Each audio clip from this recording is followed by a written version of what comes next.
Hi friends, ಇಂದು ನಾವು ಕನ್ನಡ ವ್ಯಾಕರಣದಲ್ಲಿ ಬರುವ ನಾನಾರ್ಥಕ ಪದಗಳ ಬಗ್ಗೆ ತಿಳಿದುಕೊಳ್ಳೋಣ.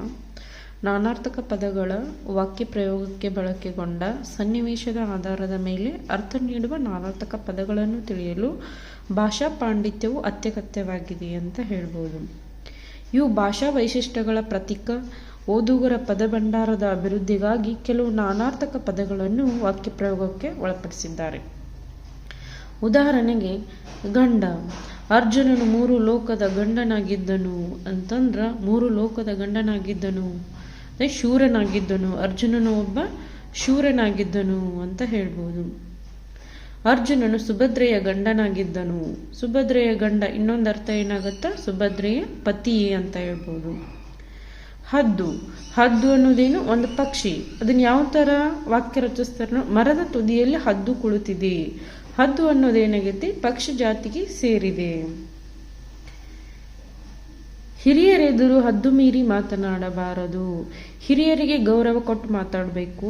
ಹಿರಿಯರಿಗೆ ಹಿರಿಯರ ಮುಂದೆ ಏನ್ ಮಾಡ್ಬೇಕು, ನಾವು ಮಿತಿ ಇಟ್ಟುಕೊಂಡೇ ಮಾತಾಡಬೇಕು. ದೊರೆ.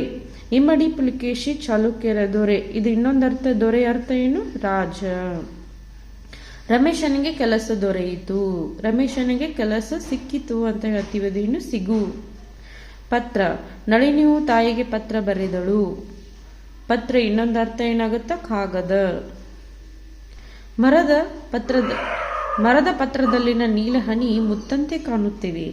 ಮರದ ಪತ್ರ ಅಂದ ಯಾವ ಅರ್ಥ ಕೊಡುತ್ತಿಲ್ಲ, ಎಲೆ ಅಂತ ಹೇಳ್ಬೋದು. ಜರುಗು. ನೀವು ಸ್ವಲ್ಪ ಪಕ್ಕಕ್ಕೆ ಜರುಗಿ ಕುಳಿತುಕೊಳ್ಳಿ ಅಂದ್ರೆ ಪಕ್ಕಕ್ಕೆ ಸರಿದು ಕುಳಿತುಕೊಳ್ಳಿ ಅಂತ ಹೇಳ್ತೀವಿ.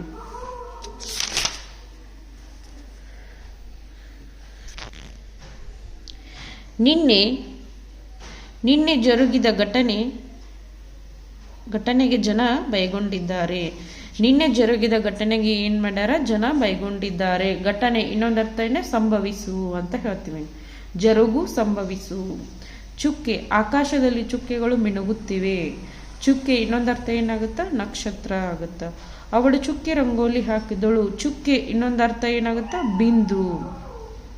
ಇವನ್ನೆಲ್ಲ ಉದಾಹರಣೆಗಳನ್ನು ನೋಡಿದಾದ್ಮೇಲೆ ಏನಾಗ್ತೀವಿ, ಒಂದೇ ಅರ್ಥವನ್ನು ನೀಡುವ ಬೇರೆ ಬೇರೆ ಪದಗಳಿಗೆ ಏನಂತೀವಿ ನಾವು, ನಾನಾರ್ಥಕ ಪದಗಳು ಅಂತ ಕರಿತೀವಿ. Thank you.